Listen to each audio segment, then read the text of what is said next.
శ్రీరామ్ జై రామ్ జై జై రామ్. కుంభరాశి వారి ఫలితాలను గనక పరిశీలించుకుంటే మార్చి 16వ తారీఖు నుంచి మార్చి 22 వరకు సర్వత్రా విజయోన్ముఖంగానే ఉన్నారు. కానీ 70 ఏళ్ళు 65 ఏళ్ళు పైబడిన వాళ్ళు ఎవరైతే ఉన్నారో వారికి కొంత అనారోగ్య రీత్యా కలవరపాటు ఏర్పడే అవకాశాలు ఉన్నాయి.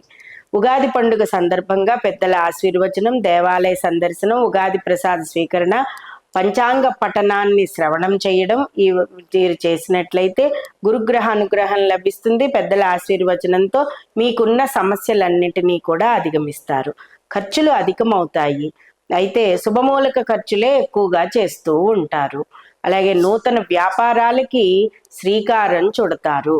కాబట్టి వ్యాపారాలన్నీ కూడా మీరు అనుకున్నవి ముందంజలో ఉండడానికి సరైన ప్రణాళికలు వేసుకుంటూ ముందుకు కదలడానికి ఏర్పాట్లు చేసుకుంటారు. క్రయ విక్రయాలు సరిగ్గానే జరుగుతాయి. సమయానికి బ్యాంకు లోన్లు కానీ రుణం కానీ చేతికి అందుతుంది.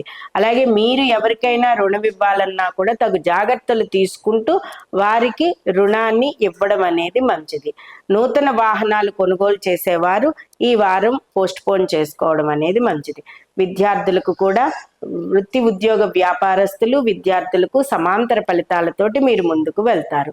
కుంభరాశి వారి పిల్లలందరికీ కూడా వివాహం కావలసిన వాళ్ళకి వివాహం కుదురుతుంది. విదేశీ యానాల వాళ్ళకి విదేశీ యానాలకి శ్రీకారం చుట్టుకుంటారు. మంచి ఉత్తీర్ణతతో ముందుకు వెళ్తూ ఉంటారు. కాబట్టి పిల్లలతోటి ఆనందంగా గడుపుతారు కుంభరాశి వారు.